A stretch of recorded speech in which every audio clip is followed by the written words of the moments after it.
Hello, I'm Anu Omidei and this is Christian Weekly News. We start today's news roundup by taking a look at the Christian life of the United Kingdom's new Prime Minister, Theresa May.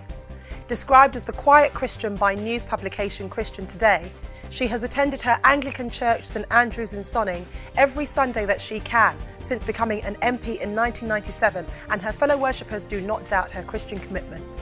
She's had to cope with some tragedies in her past, having, as an only child, lost both of her parents 1 year after the other while she was in her 20s. Her father, who was a priest, died in a car accident in 1981, and her mother died the following year, having suffered from multiple sclerosis. Mrs May has also been open about the fact that she and her husband of 36 years could not have children. Her political history has received mixed reviews. Last year, as Home Secretary during the refugee crisis, she caused upset to some by ruling out Britain taking part in any EU scheme to relocate asylum seekers. She voted against gay adoption in 2008, but made it clear in 2010 that she'd changed her mind. She also backed the introduction of civil partnerships in 2004.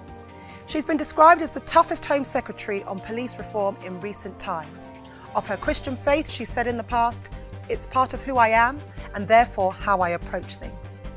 In other news, a newspaper columnist has compared a church choir from the US currently touring England and Scotland to neo-Nazis and Islamist terrorists. Following the King's Project Singers' appearance in Edinburgh, the journalist Shona Craven, who writes for Scottish newspapers The Herald and The National, asked, "What message does it send when a shopping centre welcomes this kind of musical Trojan horse into a Scottish city, and where do we draw the line?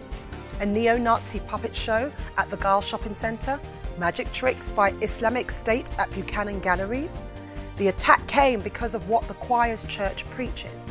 Ms Craven said Prestonwood Baptist Church's pro-marriage and pro-life views are not welcome, claiming that their dreadful pregnancy centre exists to frighten and manipulate women into ruling out abortion. A spokesman for Waverley Mall in Edinburgh, where the choir performed, said he didn't think they sang anything that would upset anybody. He went on to say that the plaza was packed and it was well received. Christians in Russia are facing persecution after President Putin signed into law a ban on any kind of evangelism outside churches. This move has been described as one of the most restrictive laws in post-Soviet history. Thousands of churches in Russia are gathering together in prayer and fasting. And finally, for now, the rapper DMX, whose real name is Earl Simmons, told the US syndicated radio show The Breakfast Club that he received a calling from God to become a pastor. His former controversial life involving fathering 12 children with different women and arrest for animal cruelty, identity falsification, drugs and reckless driving was transformed as he gave up his past life in 2012. He's now a deacon in his church and hopes one day to become a pastor. I'm Anu Omidei and this is Christian Weekly News.